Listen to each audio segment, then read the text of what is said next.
السلام علیکم۔ وعلیکم السلام۔ اعوذ باللہ من الشیطان الرجیم۔ اعوذ باللہ من الشیطان الرجیم۔ بسم اللہ الرحمن الرحیم۔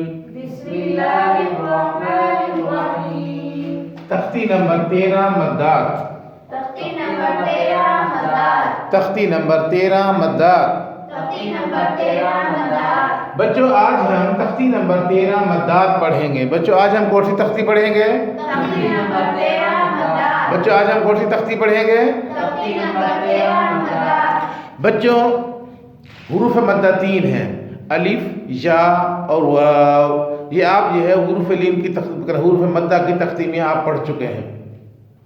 ان حروف مدہ کے بعد اگر کوئی اور حرف جو ہے حروف مدہ کے بعد اگر حمزہ جو ہے اسی کلمہ کے اندر آئے گا تو وہ مد متصل بنے گی۔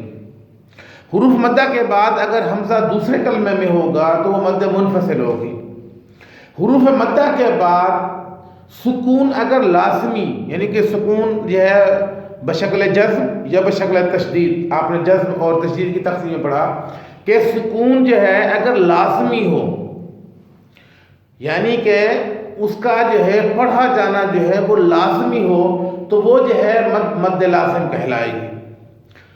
حروف مدہ کے بعد اگر سکون عارضی ہے جو وقف کرنے کی وجہ سے پیدا ہوتا ہے، وہاں پر جو ہے وہ مد عارض ہوتا ہے۔ ٹھیک ہے جی، تو یہ جو ہے حروف مدہ کی جو ہے چاروں چیزیں، چاروں جو ہے مدات جو ہے آپ نے بچوں کو، وہ بچے جو سمجھدار ہیں، اسکول کی تعلیم اچھی رکھتے ہیں، جو بڑے ہیں 8-10 سال کے ہیں یا ناظرہ حفظ پڑھ رہے ہیں، تو آپ نے جو ہے مد کی جو ہے مد اصلی کی اقسام، مد فریع کی اقسام، مد فریع کی جو ہے اجمالی اقسام، مد متصل، مد منفصل، مد لازم اور مد عارض، یہ سب کچھ آپ نے اچھے طریقے سے ان کو سمجھانا ہے۔ اگر بچے چھوٹے ہیں، نہ سمجھیں، تو آپ نے ان کو یہ بتانا ہے کہ دیکھو بچوں، یہ بڑی مد ہے اور یہ چھوٹی مد ہے۔ یہ بڑی مد جو ہے 5 الف کھینچی جاتی ہے اور یہ چھوٹی مد کو ہم 3 الف کھینچ کر پڑھتے ہیں۔ بڑی مد کو 5 الف کھینچنا ہے، بڑی مد کو کتنا الف کھینچنا ہے؟ 5 الف۔ اور چھوٹی مد کو کتنا الف کھینچنا ہے؟ 3 الف۔ 3 الف۔ تو یہ چیز جو ہے آپ نے بچوں کو اچھے طریقے سے جو ہے ذہن نشین کرا دینی ہے، بتا دینی ہے۔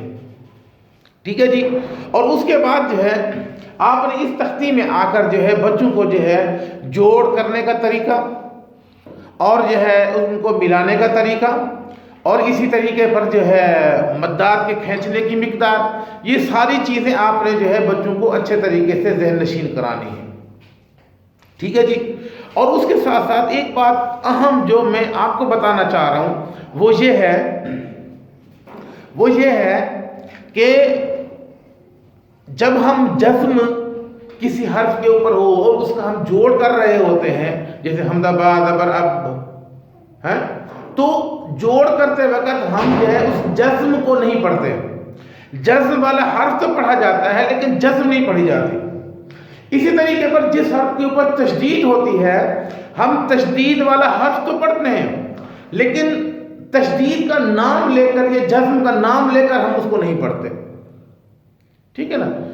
اور اسی طریقے پر یہ جو مد ہے، جب اس کا ہم جوڑ کریں گے اسی حرف کا، جس حرف کے اوپر مد لکھی ہوئی ہے، چھوٹی مد ہے یا بڑی مد ہے، تو اس مد کا نام بھی ہم نے نہیں لینا ہے، یعنی اس طرح ہمیں جوڑ نہیں کرنا جیم الف مد زبر جا، مد کا نام نہیں لینا، جیم الف زبر جا، حمزہ زبر جا، اس طرح آپ نے جوڑ کرنا ہے۔ آپ کو شروع کی تختی میں آپ کو میں نے یہ بات بھی بتائی تھی کہ اپنا ایک جو ہے جوڑ ہم نے یہ سیکھا کہ حرف کو حرکات سے ملانے کا، دوسرا حرف ہم نے جوڑ یہ سیکھا کہ جزم میں جا کر حرف کو حرف سے ملانے کا۔ ٹھیک ہے، پہلا جوڑ ہم نے کیا سیکھا تھا؟ حرف کو حرکت سے ملانے کا، زبر زیر پیش کی تختی میں، اور دوسرا جوڑ ہم نے جو ہے یہ سیکھا کہ حرف کو حرف سے ملانے کا جوڑ۔ ٹھیک ہے جی، اور اسی طریقے پر جو ہے اس تختی میں جو ہے آپ کو جو ہے ہم یہ بتانا چاہ رہے ہیں کہ تو ہم جو ہے آپ کو جو ہے یہ بتا رہے تھے کہ ایک جوڑ جو ہے ہم نے سیکھا تھا حرف کو حرف سے ملانے کا، اور دوسرا جو ہے جوڑ تھا ہمارا جو ہے حرف کو حرکت سے ملانے کا، ٹھیک ہے جی۔ تو اس جزم اس کی اپنا مد کی تختی میں جو ہے اب جو ہے کچھ الفاظ ایسے آئیں گے کہ ان الفاظوں پر جو ہے ہم نے وقف کرنا ہے، ان الفاظوں پر ہم نے جا کر وقف کرنا ہے۔ تو وہ جو ہے وقف جو ہے کچھ ایسے طریقے سے ہوتا ہے کہ وہاں پر جو ہے بعض دفعہ جو ہے دو دو مدات کے اسباب ہوتے ہیں، یعنی کہ جیسے یہ ہے نا جا، آگے وقف جا، ٹھیک ہے۔ اب اس کے اندر جو ہے ہمارے دو اسباب جو ہے اس میں پائے جا رہے ہیں۔ ایک تو یہ ہے کہ حروف مدہ کے بعد حمزہ اسی کلمہ میں ہے تو یہ مد متصل بن رہی ہے۔ جا ہم نے جو ہے حمزہ پر وقف کیا اور اس سے پہلے جو ہے اپنا الف مدہ ہے تو یہ مد عارض بھی بنتی ہے۔ تو جب ایسا کلمہ کہ جس پر جو ہے دو اسباب جمع ہو جائیں، ایک مد متصل کا بھی سبب جمع ہو اور ایک مد عارض کا سبب بھی جمع ہو، تو مد عارض کا سبب جو ہے وہ ضعیف سبب ہے، تو اس لیے جو ہے ہم نے جو ہے اس سبب پر عمل نہیں کرنا، ہم نے اس کے قوی سبب پر عمل کرنا ہے کہ یہ سبب جو ہے چونکہ مد متصل کا قوی سبب ہے اور یہ بڑی مد ہے، یہ مد واجب ہے، تو اس لیے ہم نے جو ہے اس سبب کا خیال رکھتے ہوئے ہم نے جو ہے مد متصل کرنی ہے اور کھینچنا ہے اس کو، ٹھیک ہے جی۔ تو یہ باتیں جو ہے میں آپ کو بتانا یہ چاہ رہا تھا کہ جہاں جو ہے دو اسباب جمع ہو جائیں اور ایک جو ہے سبب قوی ہو اور ایک ضعیف ہو، تو آپ نے ہمیشہ جو ہے اس قوی سبب پر عمل کرنا ہے، ضعیف سبب کو جو ہے آپ نے چھوڑ دینا ہے۔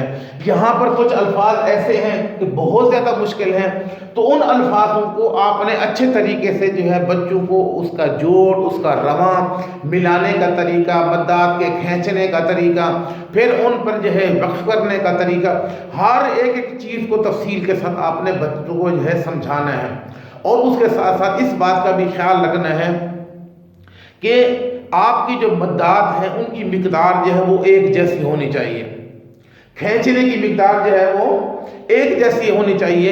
ایسا نہ ہو کہ ایک مد کو جو ہے آپ جو ہے 5 الف کھینچیں اور دوسری مد کو جو ہے آپ جو ہے 3 الف کھینچیں، چوتھی مد جو ہے متصل کو آپ جو ہے 4 الف کھینچیں، آپ نے ایسا نہیں کرنا، بلکہ مد متصل کو مثال کے طور پہ آپ نے 5 الف کھینچنا ہے، مد لازم کو جو ہے آپ نے جو ہے 5 الف کھینچنا ہے، اسی طریقے پر جو ہے مد منفصل کو اور جو ہے مد عارض کو آپ نے 3 الف کھینچنا ہے۔ اگر جو ہے آخری حرف پر جو ہے وہ حروف لین کی وجہ سے جو ہے وہ مد عارض لین ہو رہی ہے تو آپ نے اس کو جو ہے 2 الف کھینچنا ہے۔ تو ہر ایک چیز کا جو ہے فرق آپ نے جو ہے بچوں کو سمجھانا ہے، ٹھیک ہے جی۔ یہ تو تھی آپ کی جو ہے اس تختی سے متعلق ضروری ہدایت جو میں نے آپ کو بتائی۔ وما توفیقی الا باللہ، والسلام علیکم ورحمۃ اللہ وبرکاتہ۔